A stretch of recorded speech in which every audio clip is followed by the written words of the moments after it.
আসসালামু আলাইকুম। লোভ লালসা যখন কারো মনকে আচ্ছন্ন করে তখন সে নৈতিকতার পথ হারিয়ে ফেলে। কালো জাদু সেই লোভের শক্তি বাড়িয়ে মানুষকে অন্ধকারের দিকে ঠেলে দেয়, আর যারা এই দুয়ের ফাঁদেই পড়ে তারা নিজের জীবনকে শেষ করে এবং মাসুল গুনতে হয় আশেপাশের মানুষদেরকেও। বলছিলাম ইন্দোনেশিয়ার আরও একটি সত্য ভৌতিক ঘটনার কথা, যেখানে একটা বাড়িতে কোনো মহিলা অন্তঃসত্ত্বা হলেই 7 মাস চলাকালীন সময়ে গর্ভ থেকে বাচ্চা উধাও হয়ে যায়, আর যেটা নিয়ে যায় স্বয়ং শয়তান। সেই বাড়িতে কি এমন অভিশাপ ছিল যেমন হয়? এটা কি অভিশাপ নাকি অন্য কিছু? তাই জানবো আজকের এই ভিডিওতে। হরর সাসপেন্সের সাথে থাকা কালো জাদুর রহস্যময় এই ঘটনাটি আপনাকে ভয় পেতে বাধ্য করবে বন্ধুরা। তাই সাহসী হলেই ভিডিওটি কন্টিনিউ করুন। তাহলে চলুন বন্ধুরা, চলে যাওয়া যাক ভয়ানক দুনিয়ায়, যেখানে আপনার ভয় করবে তার আগে চ্যানেলটি সাবস্ক্রাইব করে ফেলুন। ঘটনার শুরুতেই গ্রামে আমরা একটা ঘর দেখতে পাই, যেখানে একটা গর্ভবতী মহিলাকেও আমরা দেখতে পাচ্ছিলাম। তার নাম আতিকা। সে দোলনায় বসে গান গেয়ে চলেছিল। হঠাৎ করে তার পেটে প্রচন্ড পরিমাণে ব্যথা শুরু হয়, আর আমরা দেখতে পারি তার পা বেয়ে রক্ত গড়িয়ে পড়ছে। এরপরেই সেখানে ডাক্তার আসে, আর এটা হচ্ছে আতিকার হাজবেন্ড কার্তা। ডাক্তার এখানে তাদেরকে যে সংবাদটা দেয় তা শুনে রীতিমতো সবারই মাথা নষ্ট হওয়ার উপক্রম। ডাক্তার জানায় আতিকার পেট থেকে 7 মাসের সন্তান পুরোপুরি গায়েব হয়ে গিয়েছে। তখন সেখানে তার আপনজনরা জানায় এটার ভয়টাই নাকি তাদের ছিল, কারণ এই গ্রামের মধ্যে নাকি এই ঘটনা পূর্ব থেকেই হয়ে আসছে, অর্থাৎ জিনেরা সন্তান নিয়ে যায় মায়ের গর্ভ থেকে। সবারই তখন মন খারাপ ছিল। কার্তা তার ওয়াইফের রুমে যায়, কিন্তু সন্তান হারানোর কষ্ট সহ্য করতে না পেরে তারা সামনেই আতিকা কেচি দিয়ে নিজের উপর আক্রমণ করে নিজেকে শেষ করে দেয়। ঘটনা এখান থেকে চলে যায় অন্য জায়গায়। আমরা একটা হাসপাতালে একটা ফ্যামিলিকে দেখতে পাই, যেখানে এটা হচ্ছে অ্যামেলিয়া, আর এটা হচ্ছে তার হাজব্যান্ড বার্থে, আর এটা হচ্ছে তাদের 2জন ছেলে মেয়ে। একজনের নাম আলানি আর আরেকজনের নাম পিতো। বন্ধুরা, এই দম্পতির গত 15 বছর যাবৎ কোনো সন্তান না হওয়ায় এই 2জনকে তারা দত্তক নিয়েছিল, কিন্তু এই 15 বছর পর এসে অ্যামেলিয়া প্রেগনেন্ট হয় প্রথমবারের মতো, আর সেটা চেক আপ করানোর জন্যই মূলত তারা হসপিটালে এসেছে। সেখানে ডক্টর অ্যামেলিয়াকে বলছিল আপনার অনেক রেস্টের প্রয়োজন আছে এবং নিজের ভেতরে থাকা সন্তানটির খেয়াল কিন্তু আপনাকেই রাখতে হবে। এখন অ্যামেলিয়ার হাজবেন্ড বার্থে যেখানে কাজ করত, সেখানে কাজ করলে অ্যামেলিয়াকে সে একদম সময় দিতে পারে না, খেয়াল রাখতে পারে না, যে কারণে সে তার চাকরিটা ছেড়ে দিয়ে সবাই মিলে চলে আসে অন্য এক গ্রামে। আর সেখানে সে ফার্মিং এর একটা কাজ নেয়। তারা সেখানে একটা বাড়ির মধ্যে গিয়ে ওঠে। এটা হচ্ছে সেই বাড়ির কেয়ারটেকার, যার নাম উজাং। সে তাদেরকে আমন্ত্রণ জানায় সেই বাড়িতে, আর আমরা এই দোলনাটা এখানে দেখে বুঝতে পারি তারা সেই বাড়িতেই এসেছে যে বাড়িতে আমরা ঘটনার শুরুতে দেখছিলাম একটা মহিলার গর্ভ থেকে শয়তান বাচ্চা উধাও করে দিয়েছিল, আর সেই মহিলাটির মৃত্যু হয়েছিল। যাই হোক, সেখানে সেই পরিবারটা গিয়ে খুবই হ্যাপি ছিল, কিন্তু শুধু খুশি ছিল না আলানি। সে চাচ্ছিল আবার জাকার্তাতে চলে যেতে, আর সে কেন খুশি ছিল না তা আমরা একটু পরেই জানতে পারবো। সেখানে এমিলি আলানিকে বোঝাচ্ছিল, দেখো তোমাদের বাবা আমাদের জন্য তার নিজের স্বপ্ন বাদ দিয়ে এখানে চলে এসেছে, একটু বোঝার চেষ্টা করো, তুমি কয়েকটা দিন এখানে থাকতে পারবে না? আলানি এসব শুনে বিরক্ত হচ্ছিল, যেহেতু তার কাছে আর কোনো ওয়ে ছিল না, তাই এখানে থাকতেই সে রাজি হয়ে যায়। এদিকে আমরা সেই বাড়ির কেয়ারটেকার উজাংকে দেখতে পাই, যার সাথে 2জন মেয়ে কথা বলছিল। তারা এমন বলছিল যে তারা এই বাড়িতে কেন এসেছে, এটা যে ভুতুরে বাড়ি, তারা কি এটা জানে না এখানে আতিকার ভূত থাকে? বন্ধুরা, এখানে আমরা একটা জিনিস জানতে পারি, তা হচ্ছে ঘটনার শুরুতে যে আমরা দেখেছিলাম এই বাড়িতে আতিকা নিজেকে শেষ করে দিয়েছিল, তারপর থেকেই সে নাকি ভয়ঙ্কর শয়তানে পরিণত হয়েছে অথবা জিনে পরিণত হয়েছে। তার জিন এই বাড়ির আশেপাশে ঘুরে বেড়ায়। সেদিন রাতে বার্দি কোনো একটা কাজে বাড়ি থেকে বের হয়ে যায়। ছোট্ট বিতো তার মায়ের কাছে যায়, আর তার মায়ের পেটে থাকা বাচ্চাটার সাথে কথা বলার চেষ্টা করে। বলে, তুমি কবে আসবে পৃথিবীতে? আমি তোমার জন্য অপেক্ষা করছি। তাড়াতাড়ি চলে আসো। সে যখন সেখান থেকে চলে যায় আমরা দেখতে পাচ্ছিলাম এমিলিয়ার পেটের ভেতর বাচ্চাটা যেন নড়ে উঠল।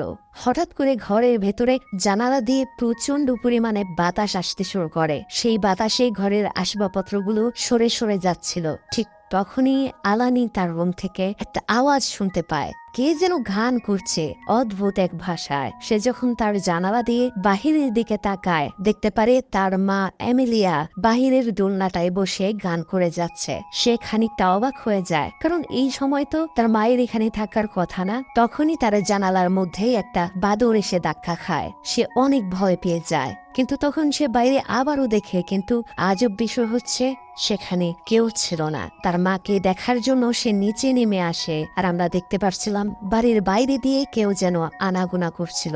সে এমিলিয়াকে পাচ্ছিল না, খুঁজেই যাচ্ছিল। ঠিক তখনই তার পেছন থেকে তার বাবা বাড়িতে চলে আসে আর বলে, তুমি এখানে কি করছো এত রাতে?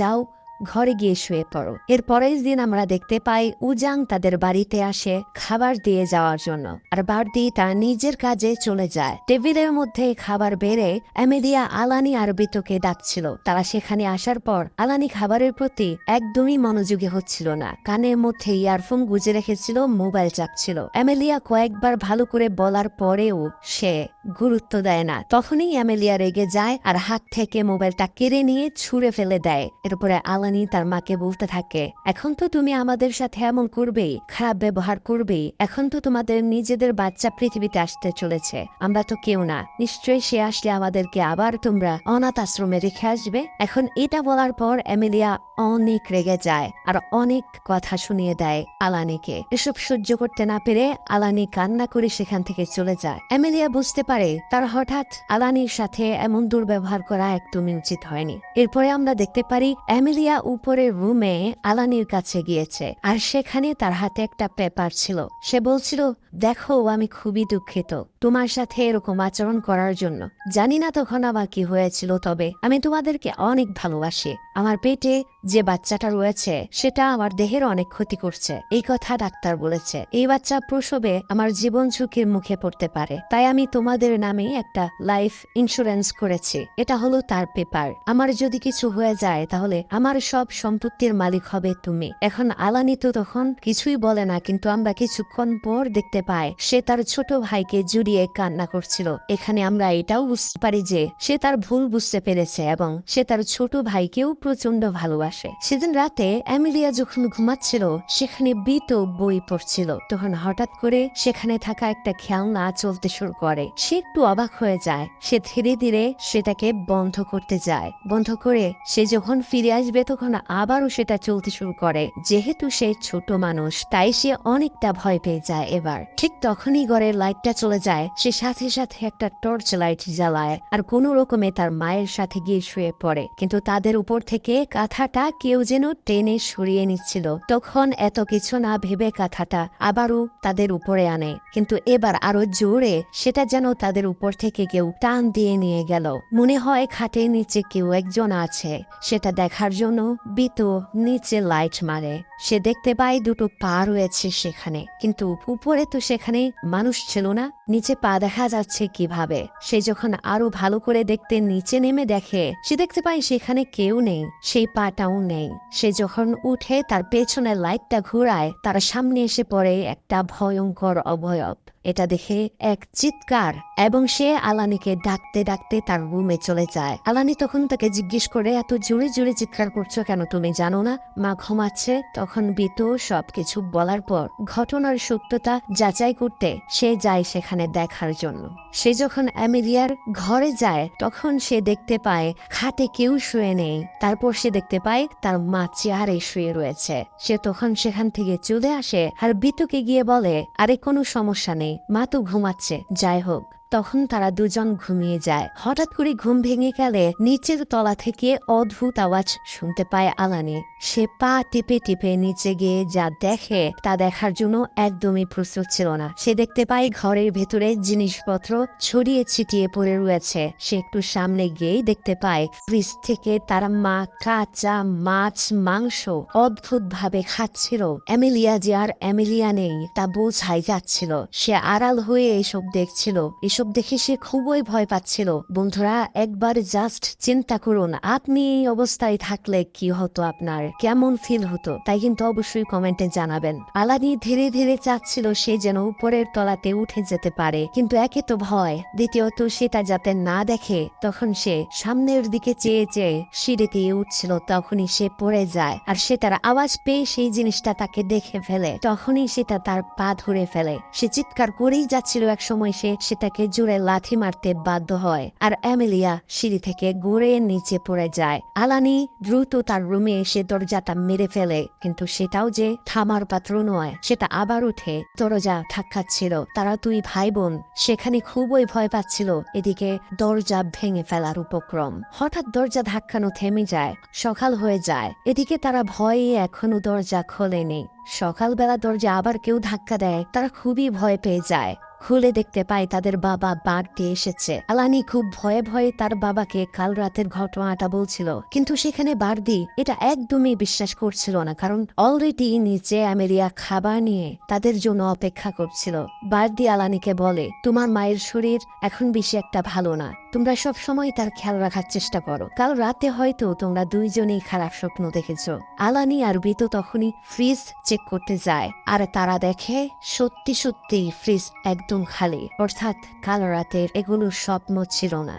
আলানি মনে করে তাদের মাকে অবশ্যই এই জিন থেকে বাঁচানো দরকার, তাই সে পুরো বিষয়টা জানার জন্য চলে যায় উজাং এর কাছে, অর্থাৎ বাড়ির কেয়ারটেকারের কাছে। সেখানে গিয়ে তার কাছ থেকে এই বাড়ির সম্পর্কে সে জানতে চায়। উজাং সেই ঘটনাটি তাদেরকে শোনায়, যে ঘটনাটি আমরা ঘটনার শুরুতে দেখেছিলাম।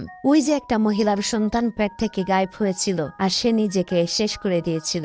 উজাং বলে এরপর থেকেই নাকি এই বাড়িতে যারাই আসে তাদের সাথে এমন ঘটনা ঘটে। যে প্রেগনেন্ট থাকে আতিকা, অর্থাৎ যে মহিলাটি নিজে নিজে মারা গিয়েছিল, সেই মহিলাটির কার ইঞ্জিন সেটা তাকে পজেস করে নেয়। এভাবে অনেকে মারা গিয়েছে। আলানি তখন উজাংকে বলে, তাহলে বাড়িতে ওঠার সময় কেন এটা বলেননি আমাদের? উজাং তখন বলে, আমি যদি এটা তোমাদেরকে বলতাম তাহলে আমার নিজের জীবন বিপন্ন হতে পারত। এখানে আলানি উজাং এর কাছে সাহায্য চায় আর বলে যেভাবেই হোক তাদের মাকে বাঁচাতে, কারণ সে তার মাকে প্রচন্ড ভালোবাসে। উজাং সেখানে বলছিল, দেখো আমি তো এটার সম্পূর্ণ সমাধান বের করতে পারবো না, তবে আমি এটা শিওর হতে পারবো যে অ্যামেলিয়া আর তার সন্তানের উপর আতিকার জিন কোনো প্রভাব ফেলতে পেরেছে কিনা। আর যদি প্রভাব না ফেলে থাকে তাহলে অবশ্যই দ্রুত তোমাদেরকে এখান থেকে চলে যেতে হবে, আর যদি প্রভাব হয়ে থাকে তাহলে আমার কিছুই করার নেই। এরপরে আমরা দেখতে পাই উজাং তাদের সাথে একটা বৃদ্ধ মহিলা কবিরাজকে দিয়েছে, যেটা এসে এমিলিয়াকে চিকিৎসা করছিল। সে কিছু একটা তেল নিয়ে এমিলিয়ার পেটে মালিশ করছিল। ঠিক তখনই যেন বাহির থেকে প্রচন্ড বাতাস বইতে শুরু করে। চেয়ারটা নড়ছিল, ঠিক তখনই তার হাতটা ধরে ফেলে অ্যামেলিয়া আর তাকে তার সাথে লাগিয়ে নেয়। তখন এই বৃদ্ধ মহিলাটার চেহারা সম্পূর্ণ বদলে যায়, হয়ে যায় ভৌতিক। সেটা হেঁটে হেঁটে ঘরের বাইরে বের হয়ে আসে। তার পেছনে আলানি, বিত, উজাং সবাই জিজ্ঞেস করছিল যে কোথায় যাওয়া হচ্ছে, কিন্তু কোনো উত্তর দিচ্ছিল না। সে চলে যায় সেই বাড়ির কাছে একটা দিঘির সামনে। এই বৃদ্ধ মহিলাটার শরীরে এতই শক্তি এসে গেছিল যে তারা দুজন মিলে ধরেই রাখতে পারছিল না। বোঝাই যাচ্ছিল তার ভেতরে থাকা জিনটা কতটা শক্তিশালী। সেটা ধীরে ধীরে সেই বৃদ্ধ মহিলাটাকে নিয়ে দিঘির পানিতে নেমে যায় আর নিজেকে ডুবিয়ে শেষ করে দেয়। বার্দিও এগুলো দেখছিল।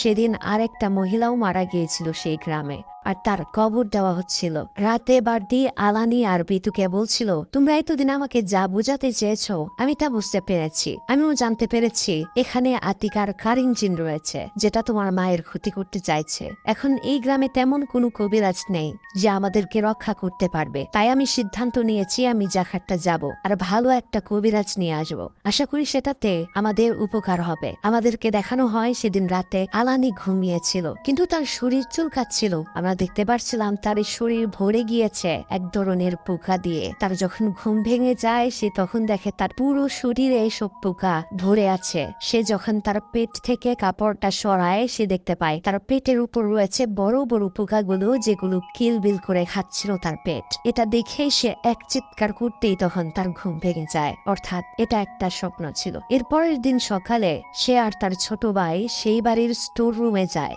যেন আগে যে পরিবার এখানে থাকতো মানে আতিকার পরিবার তাদের বিষয়ে কিছু জানতে পারে, এতে তাদের এই জিন থেকে রেহাই পেতে সুবিধা হবে। সেখানে বিতু একটা আতিকার পরিবারের অ্যালবাম পায়। সেখান থেকে আলানি জানতে পারে আতিকার পেট থেকে যখন বাচ্চা উধাও হয়েছিল তখন তার বাচ্চার বয়স ছিল মাত্র 7 মাস। ঠিক তখনই তার কাছে তার বাবা বারদির কল আসে। সেখান থেকে সে বলছিল সে যে কবিরাজের কাছে এসেছে তার থেকে জানতে পেরেছে এমিলিয়ার শরীরের মধ্যেই রয়েছে আতিকার সেই জিন, যেটাকে বের করতে হবে। আর তাকে তার বাবা বলছিল উজাঙের বাড়িতে যাওয়ার জন্য। আলানি উজাঙের বাড়িতে যেয়ে খুঁজতে থাকুক, আর আমি আপনাদেরকে বলি কেন উজাঙের বাড়িতে পাঠিয়েছে আলানিকে। বন্ধুরা, মনে আছে কিছুক্ষণ আগে আমরা জেনেছিলাম এলাকাতে একটা মহিলা মারা গিয়েছে। মূলত তার বাবা যে কবিরাজ আনতে গিয়েছে সেই কবিরাজ তাকে বলেছে নতুন কোনো লাশ লাগবে যেটার ভেতরে সেই জিনকে এমিলিয়ার ভেতর থেকে বের করে ঢুকিয়ে আটকাতে হবে। এখন যেহেতু গ্রামে একটাই মাত্র মহিলা মারা গিয়েছে আর তার লাশটাও তাজা, তাই সেখান থেকে বলা হয়েছে কবর থেকে সেই লাশ খুঁড়ে নিয়ে আসার জন্য। আলানি গিয়ে উজাংকে খুঁজছিল কিন্তু পাচ্ছিল না। তখন সে একা একাই সেই কবরস্থানে চলে যায় আর খুব সাহস করে নিজে নিজেই কবর খনন করতে শুরু করে। কবর খুঁড়তে খুঁড়তে লাশের সামনে পৌঁছে যায়। কোনো ভয় না পেয়ে মনকে শক্ত করে সেই লাশটা ওঠানোর চেষ্টা করে। খুবই কষ্ট হচ্ছিল কিন্তু তাও করতে হবে, তার মাকে বাঁচাতে হবে। সেখানে বৃষ্টি চলে আসে, তাও সে থামছিল না। লাশের মধ্যে দড়ি বেঁধে লাশটাকে উঠানোর চেষ্টা করছিল। এদিকে আমরা দেখতে পাই সেই গ্রামের প্রতিবেশী দুইজন মেয়ে এমিলিয়াকে খাবার দেওয়ার জন্য সেই বাড়িতে গিয়েছে। তারা ভেতরে ঢোকার পর ভয় পাচ্ছিল, কারণ তারা জানতো এই বাড়ির সম্পর্কে। তো তাদের মধ্যে একজন কোনোভাবে নিজেকে সাহস করে এমিলিয়ার কাছে যায়, তাকে জাগানোর চেষ্টা করে। তখনই অসুস্থ এমিলিয়া উঠে বসে পড়ে আর সেই মেয়েটার হাত ধরে। এমিলিয়ার মুখ ছিল খুবই ভয়ঙ্কর। তখনই সেটা সেই মেয়েটার গলা ধরে মুখের সামনে এনে হা করে কালো ধোঁয়া সেই মেয়েটির মুখের ভেতর দিয়ে ঢুকিয়ে দেয়। অর্থাৎ বন্ধুরা, সেই আতিকার জিন এমিলিয়ার বডি ছেড়ে সেই মেয়ের বডিতে ঢুকেছে। এদিকে আমরা দেখতে পাই ছোট্ট বিতু রেগে গিয়ে মাঠের মধ্যে থাকা সেই দোলনাটাকে ভেঙে ফেলে। সে ঘরের মধ্যে যায় আর যে খেলাটা সবসময় ঘুরত সেটাকেও সে ভেঙে ফেলেছিল। এদিকে আমরা দেখতে পারি সেই ঘরের ভেতরে একটা ছুরি নিয়ে সেই জিনটা খুবই ভয়ঙ্কর ভাবে ঘোরাঘুরি করছিল। সেটা বিতুকে খুঁজছিল।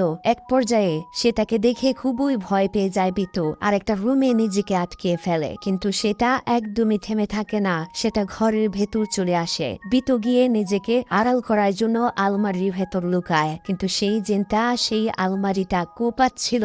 তখনই সেখানে একটা কবিরাজ আসে, আর এটা হলো সেই কবিরাজ যেটাকে জাকার্তা থেকে আনতে গিয়েছিল বাড়তে। সেটা এসে মন্ত্র পড়তে শুরু করে। মন্ত্র বলে সেই জিনটা কাঁপতে শুরু করে। সেই কবিরাজের নাম ছিল ন্যায়। তখনই আমরা দেখতে পাই সেখানে এসে পড়েছে বার্দি আর আলানি। তারা সেই মহিলার লাশটি এখানে নিয়ে এসেছে। তখনই মন্ত্র বলে সেই মেয়ের ভেতর থেকে জিনটা বের করে সেই লাশের ভেতরে দিয়ে দেয় সেই কবিরাজ, আর একটা চাদর দিয়ে সেই লাশটাকে আবৃত করে দেওয়া হয় যাতে সেই জিনটা আর কখনো সেই লাশ থেকে বের হতে না পারে। আর এর সাথে সাথেই পরিবার থেকে প্রথম মুসিবত দূর হয়। এখন আপনারা বলতে পারেন প্রথম মুসিবত মানে? বন্ধুরা, এরপরে ঘটনাতে যে টুইস্ট রয়েছে তা আপনার মাথা ঘুরিয়ে দেবে। বন্ধুরা, আমরা কিন্তু আতিকার কারিন জিনকে শেষ হতে দেখলাম, যে কিনা এমিলিয়াকে পজেস করত, কিন্তু আমাদেরকে তো এখনো এটা জানানো হয়নি বা জানতে পারিনি যে আতিকার পেট থেকে কোন শয়তান বা কোন জিনিসটা বাচ্চা নিয়ে গিয়েছিল। হ্যাঁ বন্ধুরা, এখন এটারই জট খুলবে, দেখতে থাকুন।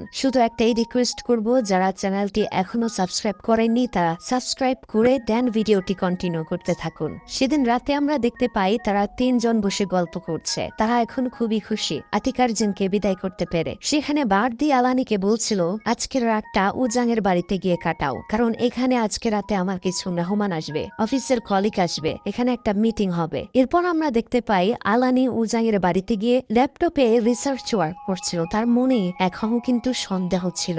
সে আতিকার ফ্যামিলির ছবিগুলো দেখছিল আর এই পুরো ফ্যামিলি নিয়ে গুগলে রিসার্চ করছিল। সেখান থেকে সে জানতে পারে আতিকার মৃত্যুর পর তার হাজব্যান্ড কার্তা শহরে চলে যায় এবং ধীরে ধীরে লোকটা খুবই বড় লোক হতে থাকে। সে একটা বড় অফিসও কিনে ফেলে। আর এদিকে আমরা দেখতে পারি সেই বাড়িতে অনেকগুলো মানুষ এসেছে যারা সবাই কালো কাপড় পরিহিত ছিল। সেখানে কার্তাও ছিল। আলানি বাড়িতে গিয়ে অবাক হয়ে যায় সেখানে কার্তাকে দেখে, আর তারও তখন সন্দেহ হতে শুরু করে। তখনই তার বাবা তাকে আলাদা রুমে নিয়ে যায় আর সব সত্যিটা বলে। বন্ধুরা, এখানে ঘটনার সব থেকে একটা বড় টুইস্ট রিভিল হয়। সেটা হচ্ছে তার বাবা বলে যে তার নিজের আর অ্যামিলিয়ার অনাগত সন্তানকে শয়তানের কাছে স্যাক্রিফাইস করছে। আর এখানে আমরা যাদেরকে দেখছি তারা সবাই শয়তানের পূজারী। তাদের মধ্যে সেই কবিরাজ মহিলা এবং কার্তাও জড়িত রয়েছে, অর্থাৎ আতিকার সন্তান এমনি এমনি পেট থেকে যায়নি, সেটা শয়তানকে দিয়ে দিয়েছিল কার্তা, যে কারণে সে শয়তান রাতারাতি তাকে বড়লোক বানিয়ে দিয়েছিল। আর সেই বড়লোক হওয়ার নেশাতেই মূলত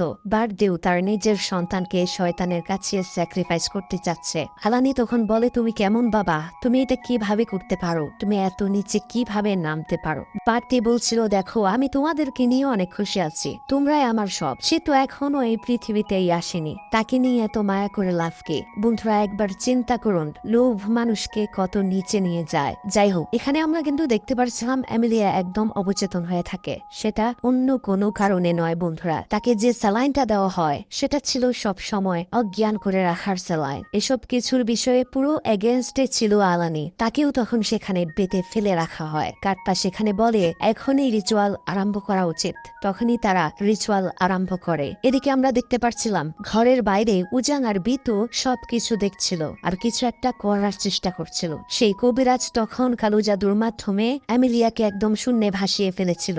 তখনই লাইট চলে যায়। বন্ধুরা এই লাইটটা কিন্তু এমনি এমনি যায় না, এই লাইটটা উজাং আর বিতু মিলে অফ করে দেয় এবং তারা সেই সময় গিয়ে অ্যামিলিয়ার শরীরে পবিত্র পানি ছিটিয়ে দেয়। যখনই লাইট আসে তাদের রিচুয়াল সম্পূর্ণ হয় না, কারণ ইতিমধ্যেই বিতু আর উজাং অ্যামিলিয়ার শরীরে পবিত্র পানি ছিটিয়ে এসেছিল। রিচুয়ালটি যেহেতু সম্পূর্ণ হয় না, এতে শয়তান খুবই রেগে যায় আর সেটা এই মহিলা মানে যে রিচুয়ালটি করছিল সেই মহিলার ভেতরে ঢুকে যায় এবং শরীরের সব হাড়গুড় ভেঙে দিচ্ছিল এবং এভাবেই তার বিভৎসভাবে মৃত্যু হয়। এখন এসব দেখে খুব ভালো করে বুঝতে পারে বাড়তি যে সে যে কাজটি করতে যাচ্ছে সেটা মোটেও ভালো নয় এবং সে অবশ্যই অ্যামেলিয়াকে প্রচন্ড ভালোবাসে, যে কারণে সবাইকে সে সেখান থেকে চলে যেতে বলে। সে বলে আমার এসবের দরকার নেই, কিন্তু তারা যাচ্ছিল না, কারণ তারা তো বাড়তির কথা শুনবে না, তারা তো শয়তানের পূজারী। আর যেহেতু শয়তানের সাথে ডিল করা হয়েছে, শয়তানের কাছে অবশ্যই কিছু একটা স্যাক্রিফাইস করতে হবে। তখনই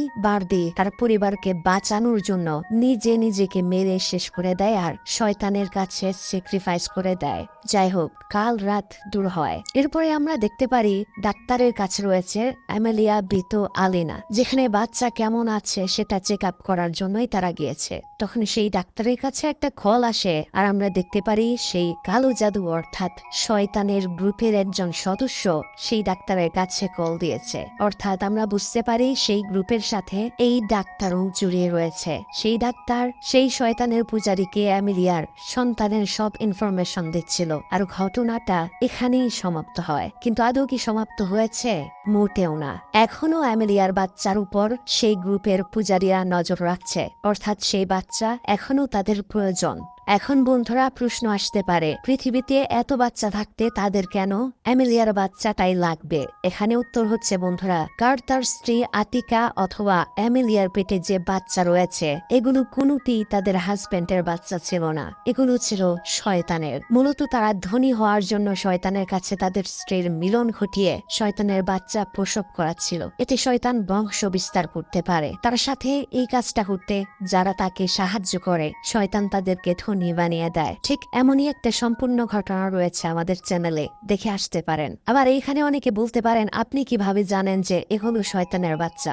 আমি কিন্তু ঘটনার প্রথমেই আপনাদেরকে জানিয়েছি অ্যামিলিয়ার 15 বছর যাবৎ নিজের কোনো বাচ্চা ছিল না, তাই কিন্তু তারা দত্তক নিয়েছিল। অন্যদিকে আতিকা তার একটি মাত্র অনাগত সন্তানের জন্য পৃথিবী ত্যাগ করেছে, সেটার জন্য নিজেকে শেষ করেছে। এটার কারণ হচ্ছে একটাই, যখন বছরের পর বছর গর্ভবতী হওয়ার চেষ্টা করেও কেউ গর্ভবতী হতে পারে না, তখন তার একটা সন্তান শেষ হওয়া মানে সেটা সহ্য করার মতো না। তাই আমরা বলতেই পারি সেই সন্তানগুলো শয়তানের ছিল। যাই হোক বন্ধুরা, কেমন লেগেছে আজকের এই ঘটনাটি তা কিন্তু অবশ্যই কমেন্ট বক্সে জানিয়ে দেবেন। আর আপনারা অনেকে ভিডিও দেখেন কিন্তু সাবস্ক্রাইব করেন মাত্র কয়েকজন, যেটাতে মনটা একটু খারাপ আমার। আপনি চাইলেই কিন্তু আমার মনটা ভালো হয়ে যায়। প্লিজ সাবস্ক্রাইব করে দেন আর আমাদের পরিবারটাকে আরো অনেক বড় করে দেন।